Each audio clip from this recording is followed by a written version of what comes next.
بەدەم وتنەوەی ئەڵڵاهو ئەکبەر سەرقاڵی ئەنجامدانی قوربانیکردنن. ئەوانە کارمەندی دەستگای خێرخوازی بەخشینن کە لە یەکەم ڕۆژی جەژنی قوربانەوە لەو سەربڕخانەیە خۆیان بۆ دابەشکردنی گۆشتی قوربانی بەسەر هەژاراندا ئامادە کردووە. ئەمساڵ سەرڕای قەیرانەکان بەڵام بۆ پرۆژەی قوربانی بەخشین زیاتر لە 8 ملیۆن دینار کۆکراوەتەوە کە زیاتر لە 200 سەر حیوانی بچووک و گەورە بۆ قوربانی ئامادەکراوە. هەموو ساڵێک لە جەژنی قوربانی پیرۆز لە هەڵەسین بە جێبەجێکردنی پرۆژەی قوربانی. ئەم ساڵیش لەخوای گەورە بە زیابێتوانیمان بە شێوەیەکی ڕێکوپێک پرۆژەکە جێبەجێ بکەین. سعاتێک تا پێش ئێستا ئێمە زیاد لە 150 سەر حیوانمان بە حیوانی گەورە بچووکەوە سەر بڕی بوو.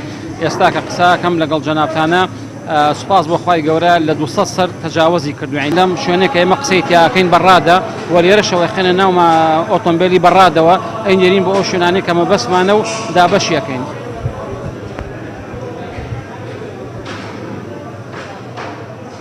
کارمەندانی بەخشین ئامانجیان سەرخستنی پرۆژەکانی بەخشینە سەرڕای پشووی کارمەندەکانیان، بەڵام ماوەی 2 ڕۆژە شەو ڕۆژیان خستۆتە سەریەک بۆ ئەوەی پرۆژەی قوربانیکردن بە باشی بەڕێ بکەن. دوای جیاکردنەوەی گۆشتی قوربانیەکە بەنیازن بەسەر خێزانی کەم دەرامەت و هەژاردا دابەشی بکەن.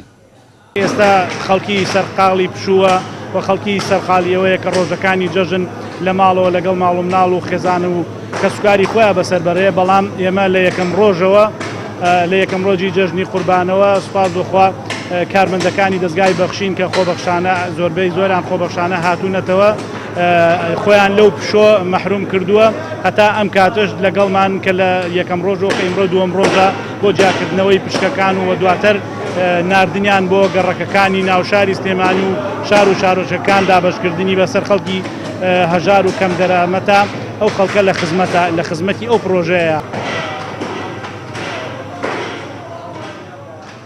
ماوەی 4 ساڵە دەستگای بەخشین لە سەربڕخانەی قەرەگۆڵ قوربانی ئەنجام دەدات.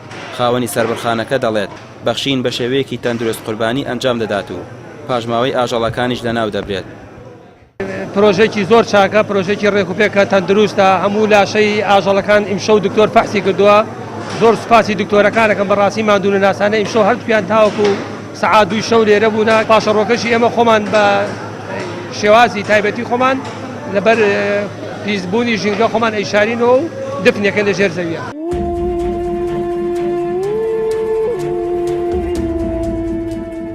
دەستگای خێرخوازی بەخشین ماوەی 7 ساڵە دامەزرا و بەردەوام لە خزمەتی هەژاراندا بووە. ساڵانەش باوکاری خێرخوازان لە جەژنەکاندا پرۆژەی هاوکاری بۆ هەژاران هەیە. لە جەژنی قوربانیشدا پرۆژەی دابەشکردنی گۆشتی قوربانی لە سەرجەم شار و شارۆچەکان ئەنجام دەدرێت. ڕامیار عوسمان، کەناڵی ئاسمانی پێام، سلێمانی.